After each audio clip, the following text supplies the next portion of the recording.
আপনার আমার পাশে এমন অনেক বিনিয়োগকারী আছেন, ঝুঁকি আছে জেনেও কেউ টাকা খাটান শেয়ার বাজারে। কারো কারো ঝুঁকি অবশ্য কাজেও লেগে যায়, ভালো মুনাফা পান তারা। কেউ কেউ আবার বেশ পস্তান। মাঝে মাঝে এমন অবস্থাও দাঁড়ায় যে পুঁজি হারিয়ে উল্টো বাড়ি থেকে এনে বাড়তি টাকাও দিয়ে আসতে হয় মার্চেন্ট ব্যাংক ও ব্রোকারেজ হাউসগুলোকে। তবে জানেন কি, বিনিয়োগকারীদের জন্য সবচেয়ে নিরাপদ খাত হচ্ছে সঞ্চয়পত্র। সঞ্চয়পত্র কি, কেন কিনবেন সঞ্চয়পত্র, কিভাবে কিনবেন? সঞ্চয়পত্র বিক্রির হার বৃদ্ধি পেলে দেশের উপর কি প্রভাব পড়বে?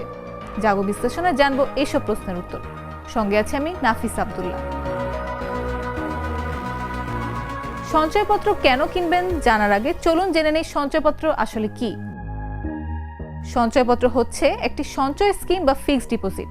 জনগণের ঝামেলামুক্ত অর্থ বিনিয়োগের পথ প্রশস্ত করার অন্য নাম সঞ্চয়পত্র। এতে বাংলাদেশের নাগরিকরা বিনিয়োগ করতে পারেন। বাংলাদেশ জাতীয় সঞ্চয় অধিদপ্তরের অধীনে জনগণকে সঞ্চয়ী হতে উদ্বুদ্ধ করা, বিক্ষিপ্তভাবে ছড়িয়ে থাকা ক্ষুদ্র ক্ষুদ্র সঞ্চয় জাতীয় সঞ্চয় স্কিমের মাধ্যমে আহরণ করার উদ্দেশ্যে এবং সাধারণের ঝামেলামুক্ত অর্থ বিনিয়োগের পথ প্রশস্ত করার নামই হচ্ছে সঞ্চয়পত্র। বড় করে দেখলে সাধারণ মানুষের হাতে জমানো টাকা দীর্ঘ সময়ের জন্য ফেলে না রেখে ঝুঁকিমুক্ত বিনিয়োগে মুনাফা লাভ করা যায়। এতে দেশের বিশেষ বিশেষ জনগোষ্ঠী যেমন নারী, অবসরপ্রাপ্ত সরকারি কর্মকর্তা কর্মচারী, বয়োজ্যেষ্ঠ নাগরিক, প্রবাসী বাংলাদেশি এবং শারীরিক প্রতিবন্ধীদের আর্থিক ও সামাজিক নিরাপত্তা বেষ্টনীর আওতায় আসার সুযোগ রয়েছে। এছাড়া সরকারের সঞ্চয় স্কিমের মাধ্যমে আহরিত অর্থ দিয়ে জাতীয় বাজেট ঘাটতি পূরণ করা যায়। সঞ্চয়পত্র কেন করবেন? সব শ্রেণীর বিনিয়োগকারীর জন্য নিরাপদ বিনিয়োগের নাম হচ্ছে সঞ্চয়পত্র। এর মাধ্যমে অনেক ধরনের সুবিধা পাবেন বিনিয়োগকারীরা, যেমন ঝামেলামুক্ত ঝুঁকিহীন অর্থ বিনিয়োগ। মেয়াদ শেষে এগুলো থেকে ভালো অঙ্কের মুনাফা পাওয়া যায়। মুনাফার হার এফডিআর এর সুদ থেকেও বেশি। জরুরি প্রয়োজনে মেয়াদ শেষ হওয়ার আগেও ভাঙানো যায়। মেয়াদ শেষ হওয়ার আগে ভাঙলে মুনাফার হার কিছুটা কম হয়, তবে যে কোনো ব্যাংক বা আর্থিক প্রতিষ্ঠানের থেকে বেশি। কিভাবে কিনবেন সঞ্চয়পত্র? বাংলাদেশ ব্যাংক, জাতীয় সঞ্চয় ব্যুরো, বাণিজ্যিক ব্যাংক ও ডাকঘর থেকে সব সঞ্চয়পত্র কেনা ও নগদায়ন করা যায়। বর্তমানে বাংলাদেশে 5 ধরনের সঞ্চয়পত্র প্রচলিত আছে।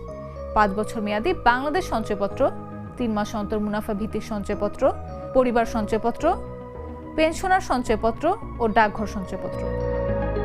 সঞ্চয়পত্র বিক্রির হার বৃদ্ধি পেলে দেশের উপর কি প্রভাব পড়বে?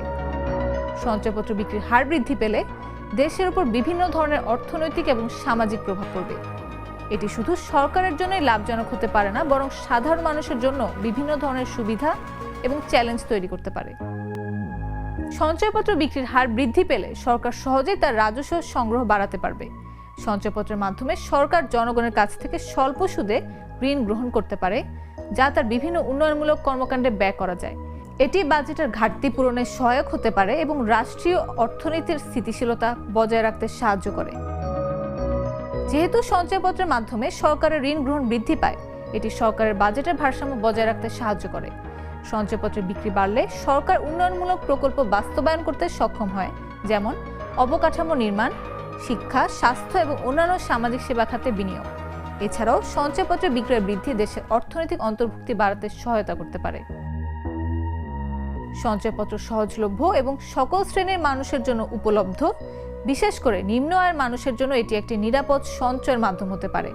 এর ফলে দেশের আর্থিক অন্তর্ভুক্তি বৃদ্ধি পাবে এবং জনগণ তাদের সঞ্চয় নিরাপদে রাখতে পারবে। সঞ্চয়পত্রের বিক্রি বৃদ্ধি পেলে দেশের মোট সঞ্চয়ের হার এবং বিনিয়োগের পরিমাণ বৃদ্ধি পাবে।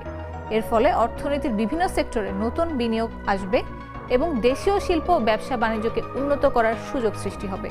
এটি দেশের সার্বিক অর্থনীতি প্রবৃদ্ধিকে ত্বরান্বিত করবে।